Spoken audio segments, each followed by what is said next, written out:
اعوذ باللہ من الشیطان الرجیم بسم اللہ الرحمن الرحیم۔ الرحمان لیگل کنسلٹنٹ میں ہم آپ کا ویلکم کرتے ہیں۔ جی بالکل، آج ہم آپ کو نہایت اہم ٹاپک بتانے جا رہے ہیں کہ ڈیتھ پینلٹی، سزائے موت کو انٹرنیشنل لا جسٹیفائی کنسیڈر کرتا ہے یا نہیں کرتا۔ انٹرنیشنل لا کے مطابق سزائے موت جائز ہے یا انٹرنیشنل لا کے مطابق سزائے موت جائز نہیں ہے۔ آج ہمارا مین ٹاپک یہ ہے۔ بالکل، سب سے پہلے میں ذرا بیک گراؤنڈ بتا دوں، پس منظر بتا دوں کہ سزائے موت کا پس منظر کیا ہے۔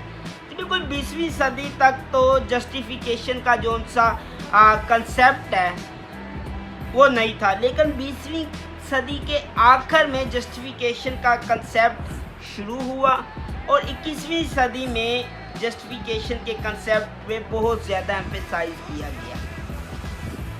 اب میں بتانے جا رہا ہوں کہ انٹرنیشنل لا کے مطابق سزائے موت یا ڈیتھ پینلٹی جو سی ہے وہ جسٹیفائیبل ہے کہ نہیں ہے۔ جی بالکل، انٹرنیشنل لا کے مطابق ڈیتھ پینلٹی جسٹیفائیبل ہے بھی اور جسٹیفائیبل نہیں بھی ہے۔ سب سے پہلے میں یہ بتانا چاہتا ہوں کہ death penalty is justifiable by international لا۔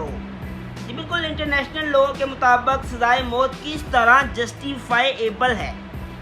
بالکل ڈیفرنٹ کیسز، ڈیفرنٹ پیرامیٹرز ہیں جس کے تحت میں آپ کو بتا سکتا ہوں کہ یہ جسٹیفائیبل ہے، ڈیتھ پینلٹی جائز ہے۔ اور پہلا جو پیرامیٹر ہمارے پاس ہے کہ جائز کو بیان کرنے کے حوالے سے وہ یہ ہے کہ کیسز آف آؤٹریجیس کرائم۔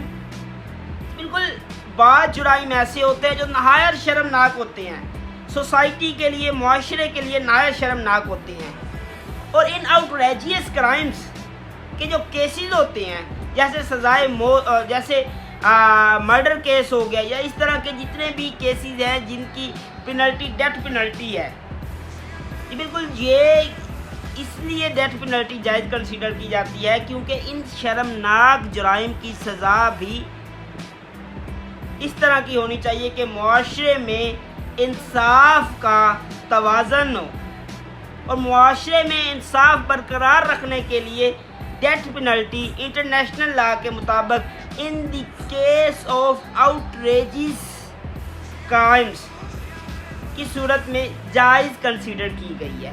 اس کے بعد جو نیکسٹ ہمارے پاس پیرامیٹر ہے اسی معاملے کو ڈیفائن کرنے کے حوالے سے وہ ہے ڈیٹینٹ تھیوری آف پنشمنٹ۔ بالکل ڈیٹینٹ تھیوری آف پنشمنٹ جو سی ہے، ڈیٹرنٹ تھیوری آف پنشمنٹ، وہ یہ کہتی ہے کہ اگر کوئی مجرم جرم کرتا ہے تو اسے اس جرم کی بابت شدید سزا دی جائے تاکہ وہ دوبارہ وہ جرم معاشرے میں نہ ہو۔ یہ کہتی ہے ڈیٹرنٹیو تھیوری آف پنشمنٹ۔ جی بالکل، اس کے بعد جو نیکسٹ تھیوری ہمارے پاس ہے وہ ہے پریونٹیو تھیوری آف پنشمنٹ۔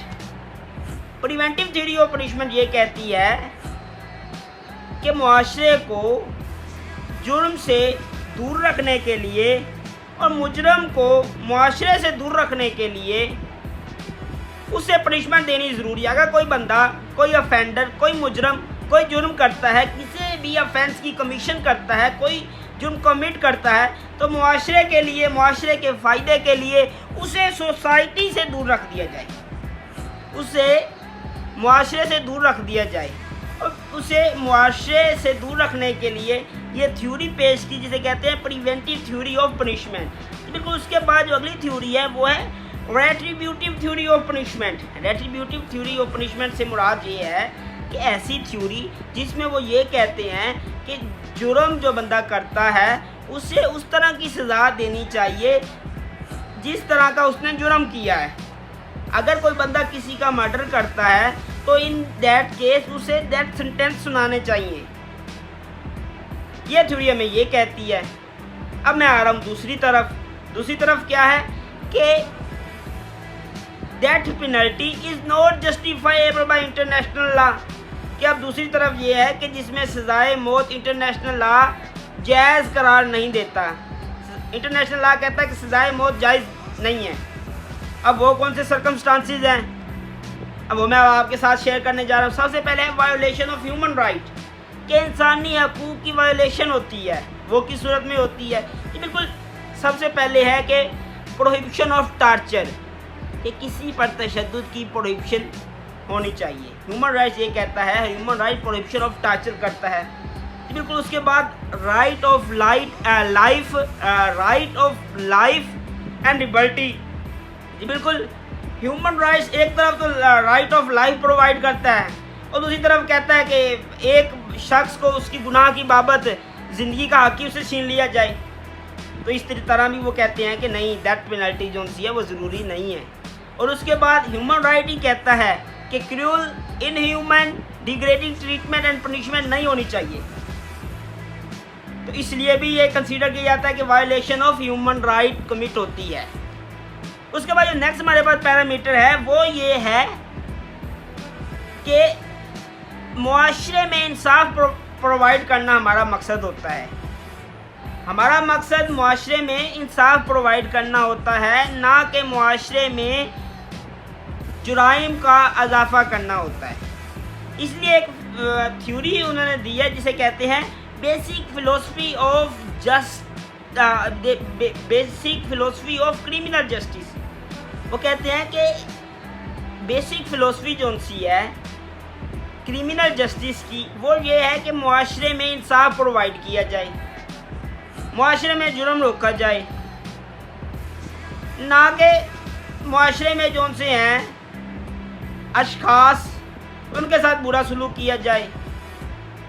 یہ تھیوری ہمیں یہ کہتی ہے کہ انصاف، جسٹس جو سا ہے اس کا مقصد ہے killing of offence, not it purpose for killing of human beings.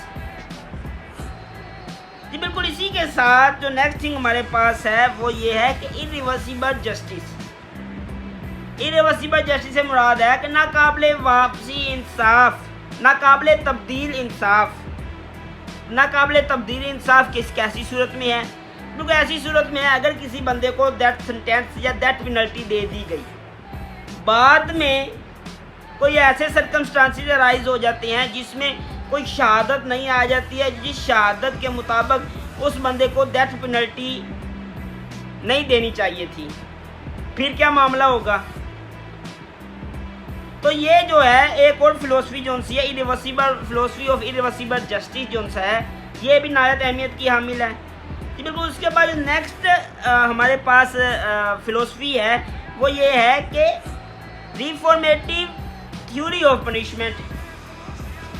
ریفارمیٹیو theory of punishment ہمیں یہ کہتی ہے کہ ہمارا مقصد معاشرے کی اصلاح کرنا ہے، جرائم پیشہ افراد کی اصلاح کرنا ہے، نہ کہ ان کو سزا دینا، اور اس قدر سزا دینا کہ اس زندگی کے حق سے بھی محروم ہو جائیں۔ سزا دینا ضروری ہے، اصلاح جو کرنی ہے، لیکن اس قدر تادیبی کارروائی نہ ہو کہ وہ شخص کی زندگی کا حق ہی اسے چھین لیا جائے۔ بہت شکریہ، اللہ حافظ، ٹیک کیئر۔